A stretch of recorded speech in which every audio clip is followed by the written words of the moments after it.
Hello everyone, Assalamu alaikum. Welcome to our another video. Today I'm going to market, so let's go and enjoy the video. তো অবশেষে বের হয়ে গেলাম বাইরে। আজকের ওয়েদারটা দেখতে পাচ্ছ, প্রচুর পরিমাণ রোদ, বাট ওয়েদারটা আজকে অন্যরকম বলতে ওয়েদার প্রচুর পরিমাণ ঠান্ডা, বাতাসটা শরীরে লাগতেছে, মানে এতটা ঠান্ডা আজকের পরিবেশের ওয়েদারটা। তো তোমরা ভিডিও এনজয় করতে থাকো আর আমি তোমাদের এক একটা দেখাই। যদি পারি আজকে তোমাদের ভিডিওতে আমি দেখানোর চেষ্টা করব যে মার্কেটটার ভিতরে। তো ততক্ষণ পর্যন্ত তোমরা আমাদের সাথে থাকো, আমাদের বলতে মানে আমার সাথে থাকো এবং এনজয় করো।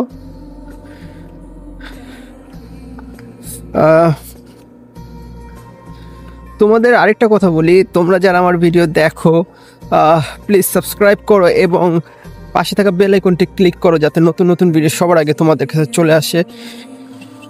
আর বেশি বেশি আমার ভিডিওগুলো দেখো তোমরা।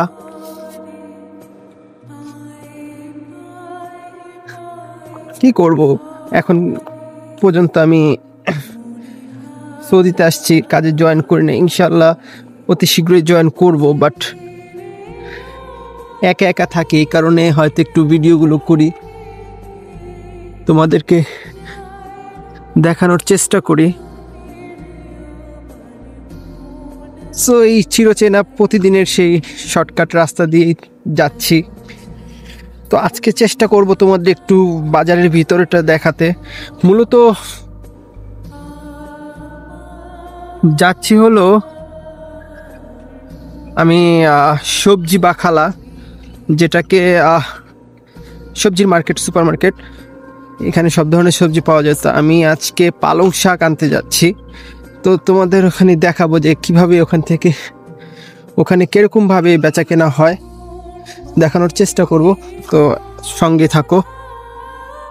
তোমরা হয়তো এই যে সামনে বড় বড় আমার এখানে একটা গ্রিন হাউসের মতো দেখতে পারতেছো, এটা হলো একটা পার্ক। আর এখানে আবার সবজি মবজি চাষ করা হয়। ওই পাশটায় কিছু খেজুর গাছ রয়েছে। সো এই সাইডটা হলো তোমার বাগানের মতো, তো আমরা যেটা নার্সারি বলি।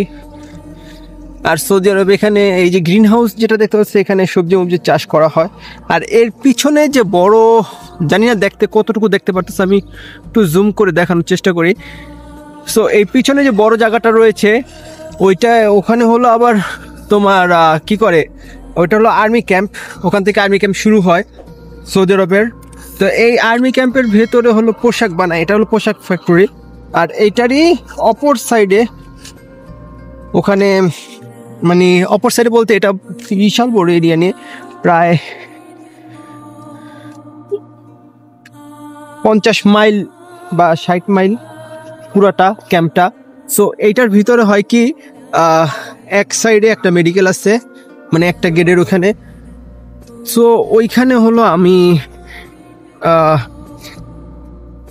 জবের জন্য সিলেক্ট হয়েছি, ইনশাল্লাহ খুব শীঘ্রই জয়েন করব। কি বিষয়ে জব বা কি, এটা তোমাদের বিস্তারিত পরে আমি একটা ভিডিওতে যখন জয়েন করব তখন দেখাবো এবং বলবো। সো ততক্ষণ পর্যন্ত একটু ধৈর্য ধরো। মূলত এইখানে যে কোনো শাড়ি 1 রিয়ালে 4টা, মানে 4 আটি আমরা যেটাকে বলি। সরি গাইস, আমি তোমাদের বলছিলাম যে ভিডিওটা দেখাবো, ভিতরে তো দেখাতে পারছি না, কারণ ওইখানে ভিডিও করতে পারমিশন দিচ্ছিল না ওদের। সকালবেলা মাত্র সব খোলা হয়েছে, তো মাল সামান আসছে, হিসাব নিকাশ হচ্ছে, পরিষ্কার হচ্ছে। সো এই কারণে ভিডিও করতে দিচ্ছিল না, পারমিশন দেয়নি। তাও আমি একটু ক্লিপ নিতেছিলাম, ওইটা নিষেধ করছে। কারণ সৌদির নিয়ম কি, মানে এইসব সবগুলোতে তো তোমার পরিষ্কার পরিচ্ছন্নতা অনেকটা বেশি গুরুত্বপূর্ণ। সো যেহেতু ভিডিও করতেছে, ওরা মনে করছে এই ভিডিও করে যদি আমি ওদের এখানে তোমার আমাদের যেমন বাংলাদেশে খাদ্য দপ্তরের লোক থাকে বা তোমার একটা পরিষ্কার পরিচ্ছন্নতা বজায় রাখার জন্য খাবারের দোকানগুলোতে ভোক্তা অধিদপ্তরের লোকরা যেরকম আসে এইরকমই এইখানেও আসে। আর সৌদি এইটা হলো অনেক কড়া, যেটাকে বলা হয় বলদিয়া। সো এই কারণে ওরা এখন আপাতত দিচ্ছিল না, যেহেতু পরিষ্কার পরিচ্ছন্নতা করতেছে। তো ইনশাল্লাহ অন্য এক কোনো সময় দেখাবো। আমি সকাল সকাল আসছি কারণ এই বিধায় দেখাইতে পারলাম না। সো কিন্তু শাক কেনা হয়ে গেছে, এই যে দেখতেই পারতেছ আমার হাতে আছে। তো রুমে যে আবার দেখাচ্ছি, আজকের শাকটা আবার এখন নতুন আসছে, মাত্র সকালবেলা আসছে। সো শাকটা তোমার অনেকটাই তাজা, আশেপাশে গাড়ি দিয়ে ভরা, রাস্তাঘাটে দেখে শুনেই করতে হবে, পার করতে হবে। সো আমি আপাতত ভিডিও অফ করে দেই, রুমে যে আবার ভিডিও অন করছে। Everyone, I am really sorry. আমি বলছিলাম রুমে এসে ভিডিও করব, সো কাজের এত ব্যস্ততায় আমি একদম ভুলে গেছিলাম যে আমি ভিডিও করব। সো এখন আমি কাজ বলতে টুকটাক তো রুমের কাজ থাকে, সেই কাজের ব্যস্ততায় আমি মানে পালং শাক নিয়ে এসে কাটাকাটি করছি, সবকিছু তৈরি করে এখন রান্নাও প্রায় হয়ে গেছে। তখন মনে পড়ছে আমার ভিডিওর কথা। So I am very sorry. So তোমরা দেখতে থাকো, চলো দেখাই তোমাদের মানে আমি কি রান্না করছি, কিরকম রান্না করছি, আমার সাথে থাকো। তো প্রথমেই আগে রুমটাকে অফ করতে হবে। রুমটাকে তালা মারতেছি, এক হাতে তালা মারাটা কষ্টকর। আমি তালা মেরে আবার আসতেছি। সো আমার রুম তালা মারা শেষ, এখন রান্নাঘরে যাবো এবং তোমাদের দেখেন। তো এই যে আমার রান্নাঘরে যাওয়া,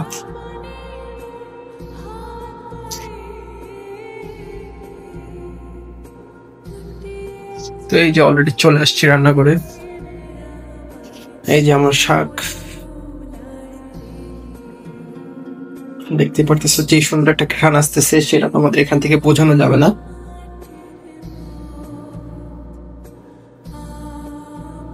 আমি আলু দিয়ে রান্না করছি পালং শাক। তোমরা কে কিভাবে রান্না করো জানাবে।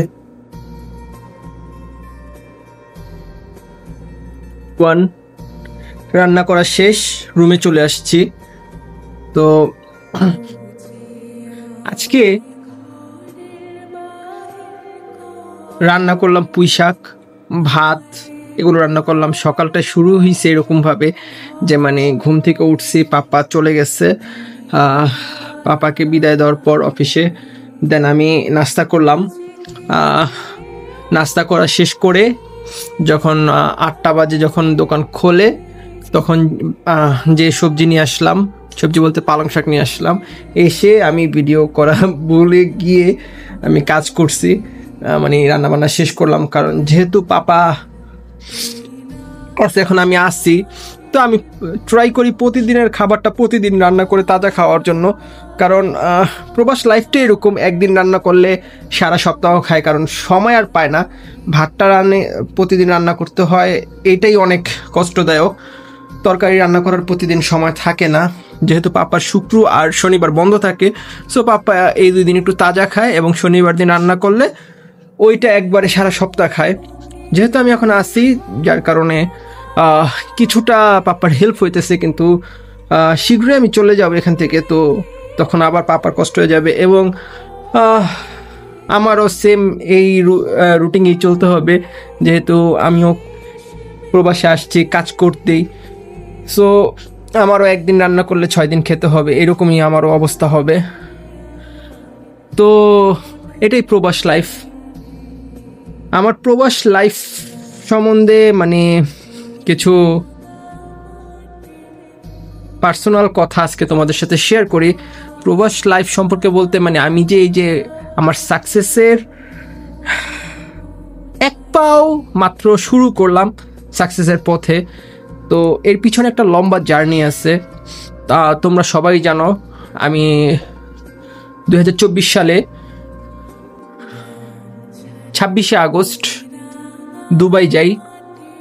তো এই অক্টোবর মাসে 2024 সালের 24শে অক্টোবর বাংলাদেশে আবার ব্যাক করি।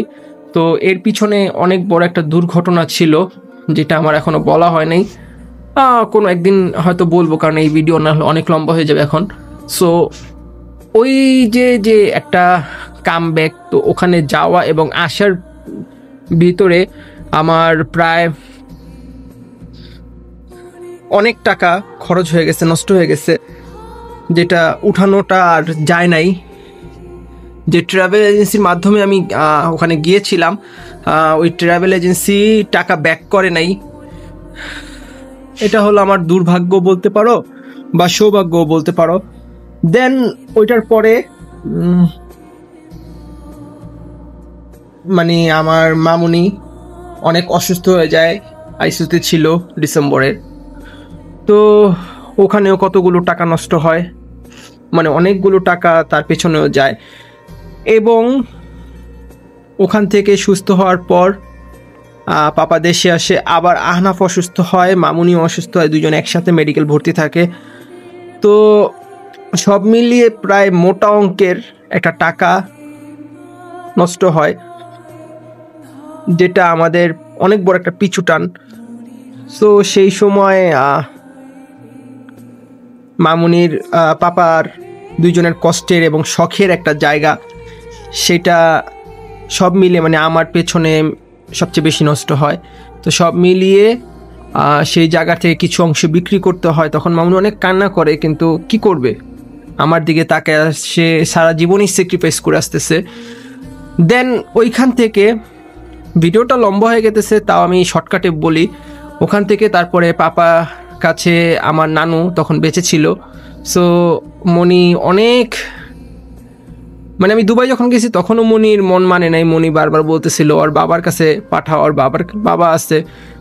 তারপরে আমার গার্জিয়ানের অনুপস্থিতিতে, মানে আমার মামুনি আর পাপার অনুপস্থিতিতে আমার যদি বাবা মার মতো কেউ থেকে থাকে, আমার গার্জিয়ান যদি কেউ থেকে থাকে, আমার মামা এবং মামি, মানে আমি আব্বি আর আম্মি বলি, তারাও বলছিল যে আমার মন টানতেছে না। আমি যখন দুবাই যাই আব্বিরে আমি দেখছি এত শক্ত মনের মানুষ, তিনিও বাচ্চাদের মতো কান্না করছে সেদিন।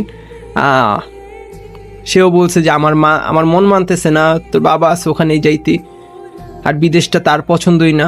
সো তাও আমার জীবন যদি সুন্দর হয় এই খাতিরে কেউ কিছুই বলে নাই। সো যখন আসছি অনেক মন ভেঙে গেছিল যে এত কষ্ট করে গেছি, আবার চলে আসছি। সো তারা সবাই আমাকে সাপোর্ট করছে, যার কারণে আজকে আবার আমি ঘুরে দাঁড়াইছি। সবচেয়ে বেশি অবদান মামুনি আর পাপার, এরপরে যদি কেউ থাকে আব্বি আম্মি। তো ওই যে নানুর একটা আকাঙ্ক্ষা, আব্বি আম্মির একটা আকাঙ্ক্ষা, মামুনির একটা আকাঙ্ক্ষা, সব মিলিয়ে নানু মারা যাওয়ার আগে পাপা যখন চলে আসে, পাপা আসার মনে হয় 20-25 দিন পর নানু মারা যায়। তো পাপা আসার সময়, হ্যাঁ, লাস্ট দিন যখন নানুকে বলতে যায় যে কালকে সকাল আমি চলে যাব, এই না যেদিন চলে যাবে ওই দিন বিকালবেলা দেখা করতে যায়। তো ও সময় নানু বলে, মানে মনি বলতেছে এবার যে যত তাড়াতাড়ি পরে ওকে নিয়ে যাও, মানে আমার কথা বলতেছে। সো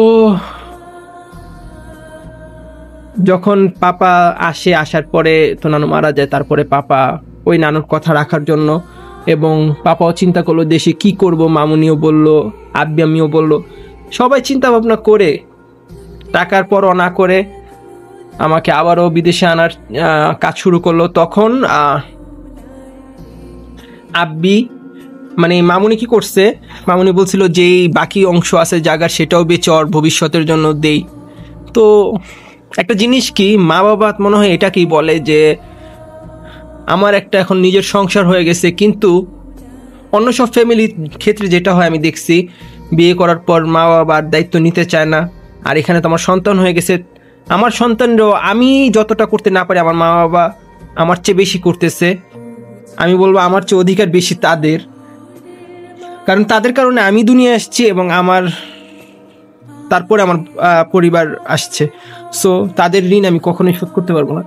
তখন প্রবাস কল্যাণ মন্ত্রণালয়, মানে আমি যখন সৌদি আসার জন্যই করি, প্রবাস মন্ত্রণালয়ে যাই, যেহেতু ফিনান্সিয়ালভাবে অনেকটা পিছনে পড়ে গেছিলাম, চেষ্টা করছি যে জায়গা না বিক্রি করে প্রথমে চেষ্টা করি প্রবাস কলার মতনের মাধ্যমে করতে পারি কিনা। তখন দেখলাম না, ওখানে অনেক কিছু দরকার পড়বে, যেহেতু পাপার আগে বিজনেস ছিল, এখন তো পাপার বিজনেস, পাপা সৌদি থাকে, আর টিন সার্টিফিকেট বা বিজনেসের যে সব ট্রেড লাইসেন্স এগুলো তো আমাদের কাছে নেই এখন আপাতত, আমারও ব্যবসা নেই, তো এগুলোর কারণে আর লোন নেওয়া হয়নি। তখন মন খারাপ, তখন আব্বি আবারও মানে ফোন করে মামুনির সাথে চিল্লা আমার সাথে যে আমি কি মারা গেছি কি না, তোরা জায়গা বিক্রি করবি, এখানে দৌড়েছিস ওখানে দৌড়েছিস তোরা বাসায়। তো সে তখনও আমাকে হেল্প করছে। এই আশার পিছনে, এই সাকসেসের পিছনে এই বিশেষ মানুষগুলোর অনেক হাত আছে, যেটা আমি এখন 3 মাস হয়েছে, আমি 3 মাসে সবাইকে তাদের মিস করতেছি।